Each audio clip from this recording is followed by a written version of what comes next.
Hello student, welcome back to my YouTube channel Arihant lecture. Guys, आज के इस video में हम देखेंगे बोर्ड एग्जाम में इंग्लिश की कॉपी लिखने का सही तरीका क्या है। आखिर आपको कॉपी कैसे लिखना है कि आपको पूरा का पूरा 100 में 100 नंबर मिले। ठीक है, हमारे पास एक बोर्ड की कॉपी यहाँ पे आप देख सकते हो। इस बच्चे को 100 में 100 मिला, वो कैसे लिखा है, लिखने की क्या ट्रिक है। अगर आपने इस वीडियो पे क्लिक किया है तो आप एक लकी इंसान हो, क्योंकि आज की इस वीडियो को आप मिस कर दोगे ना तो कभी ये नहीं जान पाओगे कि इंग्लिश की कॉपी लिखने का सही तरीका क्या है।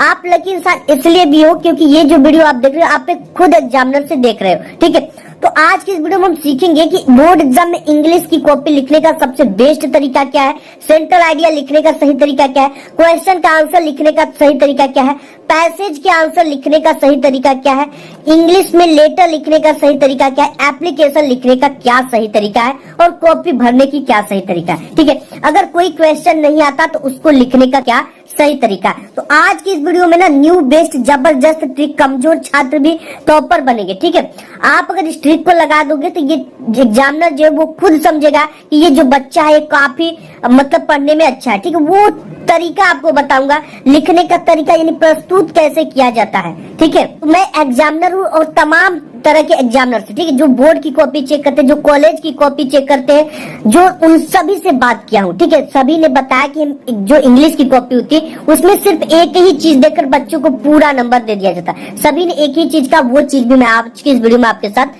शेयर करने वाला हूँ। ठीक है, तो इस वीडियो को अगर आप देख लेते हो तो आपकी इंग्लिश में 100 में 100 नंबर मिलेगा। एक भी आपके नंबर में कटने नहीं दूंगा, 100% गारंटी। अगर आप इस वीडियो को मिस कर दोगे तो कभी ये नहीं जान पाओगे कि हमारे इंग्लिश में 10 से 15 नंबर कहाँ कर जाते हैं। ठीक है, बोर्ड परीक्षा में इंग्लिश यानी अंग्रेजी की कॉपी ऐसे लिख कर आना, 100 में 100 नंबर पक्का मिलेगा, 100% गारंटी। और टॉपर ऐसे ही लिखते हैं। ठीक है, हम लोग कॉपी चेक करते हैं, हर बार लाखों कॉपी चेक करने के बाद ये आपको वीडियो जा रही है। ठीक है, टीचर कॉपी में क्या देखकर आपको नंबर देते हैं, 100% आपको फुल मार्क्स मिलेगा अगर ये ट्रिक आप लगा दोगे। और इसके साथ ही साथ आपको 20 से 30 नंबर तो एक्स्ट्रा मिल जाएगा, फ्री फोकट का मिलेगा, टीचर खुश होकर फ्री में देंगे। ठीक है, ऐसे लिखोगे तो आप पक्का टॉपर बनोगे आप। ठीक है, ये ही नहीं, आप देखेंगे कि अगर कोई भी क्वेश्चन का आंसर नहीं आता तो उसका आंसर कैसे लिखे, इस ट्रिक से लिखना, 100% नंबर मिलेगा। ठीक है, टीचर खुश होकर आपको पूरे नंबर देंगे। बहुत सारे बच्चों की ये प्रॉब्लम होती है कि सर हमारी लिखावट खराब है, हैंड राइटिंग खराब है, तो इस ट्रिक से लिखना, टीचर खुश होकर नंबर देंगे। सीधा सीधा मैं अपने पॉइंट पर आता हूँ। यहाँ पे 2024 का ये पेपर है। ठीक है, और यहाँ पे ये बोर्ड की कॉपी है। ठीक है, इसको देखो, भरना मैं सिंपल आपको यहाँ पे भर कर ले रखा हूँ ताकि आपकी टाइम वेस्ट ना हो भरने में। ठीक है, हाई स्कूल इंटरमीडिएट में कॉपी भरने का प्रोसेस बिल्कुल सेम होता है, कुछ भी चेंज नहीं होता है। ठीक है, तो यहाँ पे सबसे पहले अगर आप 10th या 12th में, तो वीडियो दोनों के लिए धमाल की वीडियो है। सबसे पहले यहाँ पे आप अपना रोल नंबर 10 अंकों का भर लेना। ठीक है, आपको बहुत सारे बच्चे कहते हैं क्या सर मैं इसको इंग्लिश में भर सकता हूँ, 110% आप इंग्लिश में भर सकते हो। ठीक है, अगर आप चाहो तो जैसे यहाँ पे 1 लिखा गया तो 1, 3 लिखा है तो 3, कामा नहीं लगाना। बहुत सारे बच्चे कामा लगा देते हैं, ऐसी गलती आपको नहीं करनी। ठीक है, और यहाँ पे 6 लिखा है तो 6, यहाँ पे 9 लिखा है तो 9, इस तरह से हिंदी में भर देना। ये नहीं पाबंदी होती कि आपको इंग्लिश में ही भरना है। ठीक है, जैसे यहाँ पे अगर इंग्लिश में भरना चाहो तो यहाँ पे 1 है तो 1 भर सकते हो, यहाँ पे 3 है तो 3 भर सकते हो। ठीक है, अगर यहाँ पे 3 है तो 3 भर देना। इस तरह से ये चाहो तो आप भर सकते हो। अंग्रेजी की जगह पे आप इंग्लिश लिख देना, केवल की जगह पे ओनली लिख देना। ठीक है, और यहाँ पे सोमवार है तो मंडे आप लिख देना, और यहाँ पे तारीख यहाँ पे, और फर्स्ट प्रथम पाली है हाई स्कूल वालों को प्रथम पाली तो फर्स्ट शिफ्ट लिख देना। ठीक है, और अगर आप इंटरमीडिएट में तो सेकंड शिफ्ट लिख देना। ठीक है, पाली की जगह पे, और सब कुछ सेम। यहाँ पे HBI inter college Rampur Prayagraj अपने केंद्र का नाम लिखना है, और यहाँ पे अपना किस रूम में आप एग्जाम दे रहे हो, ठीक है, वो कक्ष का नाम लिखना है, मतलब कि कौन सा कक्ष संख्या है वो लिखना है। ठीक है, इसके बाद आपको कुछ भी नहीं करना, यहाँ पे पूरे टीचर काम करते हैं। अब कॉपी लिखने की प्रोसेस हम जारी करते हैं। ठीक है, सबसे पहले तो आपको 30 सेमी का स्केल ले लेना, इसे एक बार में पाई खींचा जाता है, और 2 ब्लू 2 ब्लैक और 1 स्केच और 1 हाइलाइटर। हाइलाइटर का यूज इंग्लिश में कैसे करना ये भी हम देखेंगे वीडियो में। ठीक है, तो आइए शुरू करते हैं आज की धमाकेदार वीडियो। ऑब्जेक्टिव क्वेश्चन जैसे ही होता है आपके सामने पार्ट बी या सेक्शन बी आता है। ठीक है, इंटरमीडिएट में सेक्शन आता है और हाई स्कूल में पार्ट बी करके आता है। तो यहाँ पे जो चीजें लिखी सबसे पहले आपको हेड पर लिख देना है कॉपी के। ठीक है, यहाँ पे कैसे लिखना देखो मैं आपको बता देता हूँ। यहाँ पे ठीक है, ऊपर क्या लिखेंगे, पार्ट बी।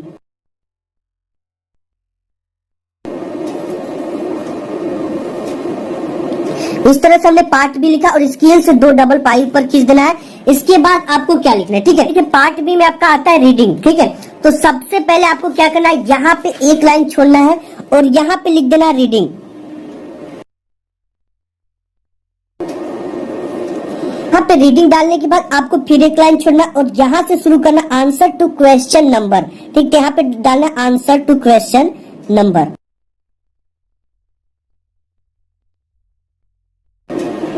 इतना हमने लिख दिया आंसर टू क्वेश्चन नंबर। हम 21 नंबर पे कर रहे हैं तो 21 नंबर यहाँ पे डाल देना। जो भी आप करो डाल देना। इसके बाद स्केल से 2 पाई आपको इसके नीचे खींच लेनी है। हमने डाल दिया यहाँ पे आंसर टू क्वेश्चन नंबर। ठीक है, अब इसके बाद आपको यहाँ पे क्वेश्चन ये देखो दे रखा है, read the following passage carefully and answer the question given below it. अब ये बोल रखा है कि आपको सबसे पहले ध्यानपूर्वक पैसेज को पढ़ना है, इसके बाद नीचे दिए गए प्रश्नों के उत्तर देना। बट मैं आपको कहूंगा सबसे पहले आप क्वेश्चन को पढ़ो एंड उसके बाद क्वेश्चन के आंसर देने की कोशिश करो। सबसे पहले यहाँ पे पहले नंबर पे क्वेश्चन है कि what should we do to get success in life. ठीक है, तो देखो इसमें देखो आपको समझ में नहीं आ रहा कि क्या कैसे लिखना है। सबसे पहले आप इसमें कुछ मेन वर्ब उसको आप अंडरलाइन करो, जैसे इसमें सक्सेस है और लाइफ है। ठीक है, इस चीज को अब आपको पैसेज में खोजना है। और एक चीज का ध्यान देना कि जो पहले क्वेश्चन होते हैं दूसरे क्वेश्चन है वो लगभग पहले या दूसरे लाइन में उसके आंसर रहते हैं। ये चीज आपको ध्यान देना। ठीक है, ये नहीं कि इसका आंसर आपको नीचे लगे खोजने, इसका आंसर आपको पहले में ही रहता है। ठीक है, पहले या दूसरे लाइन में। तो यहाँ पे देखो सक्सेस है तो यहाँ पे आपको मिल गया सक्सेस, और जहां पे मेन वर्ड मिल जाता है वो पूरी लाइन ही उसका क्वेश्चन का क्या होता है, आंसर होता है। ठीक है, तो लिखने का तरीका क्या है देखो, इसमें मैं थोड़ा सा आपको बता देता हूँ। सबसे पहले तो आपको शुरुआत सब्जेक्ट से करनी है। सब्जेक्ट कैसे मिलेगा, जो हेल्पिंग वर्ब लगा रहेगा, यहाँ पे शुड हो सकता है, हैड हो सकता है, ठीक है, वाज हो सकता है, वर हो सकता है, जो भी हेल्पिंग वर्ब लगा हो उसके जस्ट बाद क्या होता है, सब्जेक्ट होता है। और सब्जेक्ट लिखने के बाद जो भी हेल्पिंग वर्ब है उसको जस्ट यहाँ पे लगा देते हैं। ठीक है, केवल 2 को छोड़कर, एक पास्ट इंडिपेंडेंट को छोड़कर और एक प्रेजेंट इंडिपेंडेंट को छोड़कर। ठीक है, देखो ये ट्रिक मैं आपको बताऊंगा। तो यहाँ पे बी है तो सबसे पहले हम क्या लिख देंगे, लिखने का तरीका क्या, ए नंबर पे है तो यहाँ पे हम आएंगे और यहाँ पे क्या डालेंगे, ए नंबर डालेंगे। ठीक है, ये चीज का ध्यान देना, यहाँ पे ए नंबर डालेंगे। इसके बाद डालने के बाद इसकी शुरुआत कैसे करनी है, सब्जेक्ट से करनी है। सब्जेक्ट क्या, बी, बी के बाद शुड लगाना है। तो यहाँ पे हम लिखेंगे वी शुड।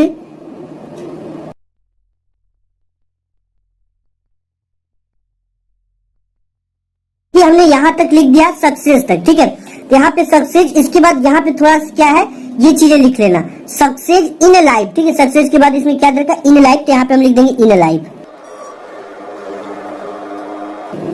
ये हमारी पूरी कंप्लीट होगी क्वेश्चन का आंसर। अब देखो इस क्वेश्चन का आंसर लिखने के बाद आपको 2 लाइन का गैप करना है। ठीक है, 1 लाइन 2 लाइन, यहाँ से क्वेश्चन नंबर बी को हम डालेंगे यहाँ से। ठीक है, बी को जब भी डालेंगे तो यहाँ से बी नंबर देखो कैसे हल करना, सबकी ट्रिक है। यहाँ पे what type of life did the great man of the world lead. ठीक है, यानी इसकी किस तरह की जीवन होती है, जो ग्रेट मैन होते हैं, तो उनका आंसर हम कैसे लिखेंगे। यहाँ से आप लिख सकते हैं, इसमें मेन वर्ब क्या है, हमने बताया कि 2 जो हेल्पिंग वर्ब होता है, जैसे यहाँ पे हेल्पिंग वर्ब डिड है, इसके जस्ट बाद क्या लगा है, सब्जेक्ट। ठीक है, हमने क्या बताया, इसके जस्ट बाद, डिड के जस्ट बाद क्या है, the great man of the world, इतना पूरा पूरा सब्जेक्ट है। ठीक है, ये क्या है, पूरा पूरा सब्जेक्ट है। तो आप इसको the great man of the world इस तरह से पहले सब्जेक्ट लिखेंगे। उसके बाद यहाँ पे देखो इसमें मेन वर्ब क्या है, the great man of the world, यहाँ पे मिल रहा है all the great man of the world, इतना तो मिल गया। Led very diligent lives. ठीक है, इसी चीज को आपको उतार देना है। ठीक है, the great man of the world. अब यहाँ पे लीड जो है ना, जब भी डीड आए, आपको जब भी डीड आ जाए तो उसका क्या करेंगे, जो भी वर्ब है, जो भी क्रिया है उसका, ठीक है, क्रिया जैसे सब्जेक्ट के बाद आपको मिलेगी उसका सेकेंड फॉर्म लगा दे। जैसे यहाँ पे अगर प्ले होता, यहाँ पे प्ले होता तो इसका सेकेंड फॉर्म क्या हो जाता, प्लेड हो जाता।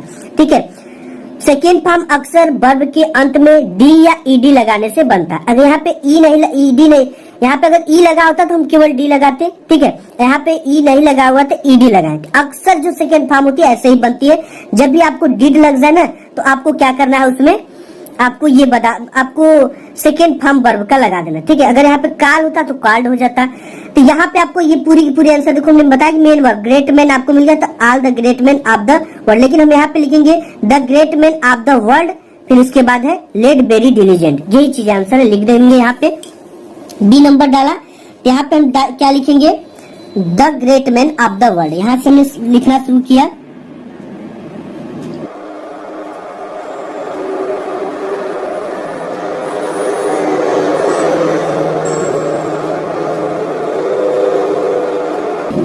यहाँ तक मैंने लिख दिया वर्ड। इसके बाद यहाँ पे ये है देखो, यहाँ पे लेड वेरी डिलीजेंट लाइफ, इसी को लिख देना है। कंप्लीट हो गया, ठीक है, पूरा हमने लिख लिया। अब बहुत सारे बच्चे कहेंगे सर मेरी हैंड राइटिंग खराब है, तो हमको कैसे लिखना है? देखो यहाँ पे हमारी भी हैंड राइटिंग खराब है, ठीक है, लेकिन लिखने का तरीका क्या होता है कि इन दो शब्दों के बीच में एक पेन इतना की दूरी का गैप होना चाहिए, ठीक है। और आप जिस भी एंगल पे लिखते हो, कोई बच्चा सीधा इंग्लिश लिखता है, कोई बच्चा यहाँ पे न्यून कोड पे यानी 90 अंश से कम पे लिखता है, कोई बच्चा अधिक कोड पे लिखता है यानी 90 अंश से अधिक कोड पे लिखता है। पूरी कॉपी आपको उसी तरह से लिखना है, ठीक है। और शुरुआत ना आपको देखो, आपको सर इतने में बहुत समय लग जाएगा, लेकिन शुरुआत 1 से 2 पेज या 3 पेज सुंदर लिखने की कोशिश करो और वही प्रश्न करो जो आपको अच्छे से आते हैं, और पूरी बोर्ड की कॉपी सीरियल से करने की कोशिश करो, ठीक है। क्योंकि जो एग्जामिनर होता है ना फर्स्ट पेज पे बार बार चढ़ाता है, ऐसे में उसको प्रॉब्लम होती है कि ये किस क्वेश्चन का आंसर है, ठीक है। शुरुआत 2 से 3 पेज में कट पिट बिल्कुल भी ना करो, प्रश्नों को सीरियल से करने की कोशिश करो, ठीक है। क्योंकि एग्जामिनर एग्जाम में काफी फास्ट होता है, उसको पर कॉपी चेक करने का 15 रुपया मिलता है। तो वो क्या करता है कि अगर शुरुआत 2 से 3 पेज अच्छा लिख दोगे तो समझ जाएगा बच्चा पढ़ने में अच्छा है, और ये जितने भी क्वेश्चन का आंसर लिखा है करेक्ट लिखा है, और उसी के हिसाब से आपको पूरी कॉपी में औसत नंबर देता, एवरेज मार्क्स देता चला जाएगा, ठीक है। ऐसे लिखना है। अब देखो यहाँ पे और भी क्वेश्चन है, जैसे यहाँ पे C नंबर है, find out a word in the passage this the means destroy. तो डिस्ट्रॉय का मीन्स इसमें रुइन आया हुआ है, ठीक है। देख सकते हो क्या आप, रुइन आया, ठीक है। डिस्ट्रॉय मतलब नष्ट करना और रुइन मतलब भी बर्बाद करना या नष्ट करना। तो यहाँ पे इसका क्या लिख देंगे, तो यहाँ पे हम लिखेंगे C नंबर, ठीक है। देखो बहुत ज्यादा इंपॉर्टेंट है, फिर 2 लाइन छोड़ेंगे और यहाँ पे डालेंगे C नंबर। अब आपको आंसर टू क्वेश्चन नंबर बार बार नहीं डालना, एक आंसर को हम क्वेश्चन को करें तो यहाँ पे C डाला और यहाँ पे हम क्या लिख देंगे, रुइन लिख देंगे, ठीक है। इसका आंसर सिंपली देखो आपका समय बचाना है, ये नहीं कि आप फिर से यहाँ पे लिखे डिस्ट्रॉय और यहाँ पे एरो लगाए रुइन लिख दिए, सिंपली आपको रुइन लिख दो। यहाँ पे देखो 1-2 नंबर के जो क्वेश्चन उसमें एक भी नंबर नहीं करते, यहाँ पे हम क्या लिख देंगे, रुइन, ठीक है। ये हो गया। अब इसके बाद एक क्वेश्चन और इसमें कि find out a word in the passage which is the opposite of the disgraceful. जैसे भी आपको डिस लगाओ ना, यहाँ पे अगर इसका अपोजिट करा तो केवल ग्रेसफुल हो जाएगा, ठीक है। और एक ट्रिक और भी होती है, जैसे कि नहीं आया आपको कोई, इसका जो है ना डिसग्रेसफुल जब भी आए तो आपको डिस हटाकर केवल ग्रेसफुल लिखना होता है। तो यहाँ पे हम नीचे क्या डाल देंगे, D नंबर डाल देंगे, ठीक है। तो यहाँ पे हमने डाल दिया D नंबर और इसके बाद क्या लिख देंगे, ग्रेसफुल। अगर ये चीजें नहीं आती तो आप इज नॉट फेल फॉर, एक ग्रामर का रूल होता है, उसको आप लगा दोगे, 110% आपको पूरे नंबर मिलेगा अगर आपको नहीं समझ में आता, ठीक है। यहाँ पे हम क्या लिख देंगे, डिसग्रेसफुल, सॉरी डिस तो है ये है, यहाँ पे डिस को हटा दिए जाएंगे और इसका अपोजिट क्या हो जाएगा, केवल ग्रेसफुल हो जाएगा। अगर आपके ना पेज में गलती हो जाती है तो आपको ऐसे केवल एक लाइन में काटना है, ठीक है। बहुत सारे बच्चे इसको इस तरह से काट देते हैं, तो ऐसी चीजें आपको नहीं करना, ये चीज आपको पुअर लगती है तो आपको ऐसे पूरी कॉपी लिख कर आना है, जैसे यहाँ पे मैंने बताया। अब आपको क्वेश्चन का आंसर कैसे लिखने वो भी चीजें हम देखें। आपके बोर्ड एग्जाम में रीडिंग के बाद ना आता है राइटिंग, ठीक है। राइटिंग को कैसे लिख, जैसे यहाँ पे राइट ए लेटर, ठीक है, राइट ए लेटर या राइट एन एप्लीकेशन, ठीक है। लेटर और एप्लीकेशन लिखने का सही तरीका क्या है, देखो सबसे पहले आपको ये लेटर राइटिंग, ऊपर लेटर राइटिंग डालना है, आंसर टू क्वेश्चन नंबर डाल देना है। इसके बाद देखो इसमें इस साइड में आप ध्यान देना, इस वाले साइड में आपको अपना एड्रेस जहाँ पे भेज रहे उसका एड्रेस लिखना होता है, सेंडर का नाम, ठीक है। तो यहाँ पे इसको आप ब्लैक या ब्लू दोनों पेन से लिख सकते हो, ब्लू से लिख देना अच्छा लगता है, ठीक है। तो यहाँ पे देखो ये डाल दिया गया है जहाँ भेजा है। आपको कुछ नहीं आता बोर्ड एग्जाम में तो आप जहाँ के रहते हो वही एड्रेस आप डाल देना, ठीक है। और एक चीज मेन जो है सब्जेक्ट, सब्जेक्ट जरूर डालना। सब्जेक्ट कहाँ से शुरुआत होती है, जहाँ से एड्रेस है उसके जस्ट नीचे से। यहाँ पे ब्लोबिंग ऑफ द लाउड स्पीकर, ठीक है, लाउड स्पीकर बंद करने के लिए लिखा जा रहा है। उसके बाद डियर सर के बाद जस्ट कामा लगाना, जहाँ से कामा इंड होता है वहीं से आपको इसको लिखना स्टार्ट कर देना है, ठीक है। इस तरह से आपको लिखना है और यहाँ पे लास्ट में लिखने के बाद थैंकिंग यू योर फैथफुली XYZ, ठीक है। अपना नाम नहीं लिखना है बोर्ड एग्जाम में, इस तरह से लिखना है। एंड एप्लीकेशन आ जाता है तो इसको कैसे लिखना है, यहाँ पे देख सकते हो एप्लीकेशन राइटिंग ऊपर डाल देना है, ठीक है। आंसर टू क्वेश्चन नंबर डाल देना है, 2 के बाद एक कामा लगना है, द प्रिंसिपल, ठीक है। आप इसको यहाँ से भी लिख सकते हो, लेकिन ये पुरानी मेथड होगी, नई वाली जो मेथड आई है 2 द के बाद comma the principal comma HBI college कहाँ के हैं, ठीक है, रामपुर आगरा या कहीं के भी हो, जहाँ प्रयागराज कहीं के, उसको आपको लिख देना है। इसके बाद जस्ट यहाँ पे सब्जेक्ट डालना है and application for 5 days leave, ये जरूर लिखना, ये 4 चांद लगा देती है आपको एप्लीकेशन राइटिंग में। इसके बाद डियर सर, यहाँ 2 के जस्ट नीचे, ठीक है, 2 के जस्ट नीचे डियर सर, ब्लैक पेन से एक कामा, जहां से कामा इंड होता वहीं से I back 2 say that I am, ठीक है, जो भी आपको वहां पे लिख देना सब कुछ।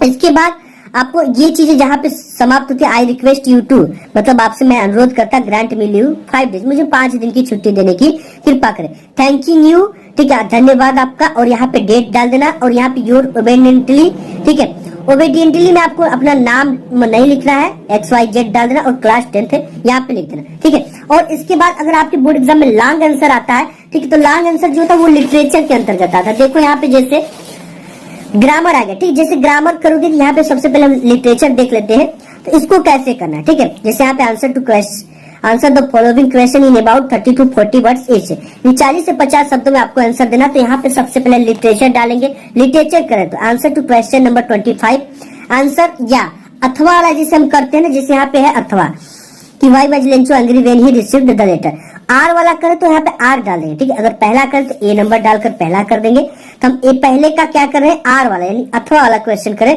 तो इसको इस तरह से लिखना है। अब यहाँ पे 3 से 4 लाइन छूटा हमारा बचता है, ये नहीं कि हम आंसर टू क्वेश्चन नंबर यहाँ से करके कोई क्वेश्चन लिखने लगे, ये गलती आपको नहीं करनी, ठीक है। यहाँ पे इतना लाइन छोड़ता है तो उसको छोड़कर नेक्स्ट पेज से करेंगे, और आपको एप्लीकेशन और ये लेटर लिखने के लिए कभी भी कोई क्वेश्चन अगर यहाँ भी खत्म हो जाता है तो आपको इसके नहीं कि यहाँ से लिखकर एप्लीकेशन राइटिंग शुरू कर दें। एप्लीकेशन और लेटर के लिए हर समय एक नई पेज लेना है, ठीक है, यानी एक पेज पूरा लेना है।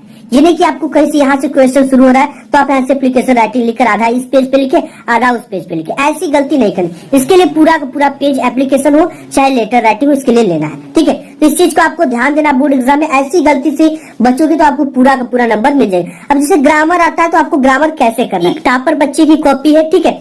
अब देखो इसमें कैसे कैसे लिखा गया, पूरी आप प्रोसेस देख सकते हो।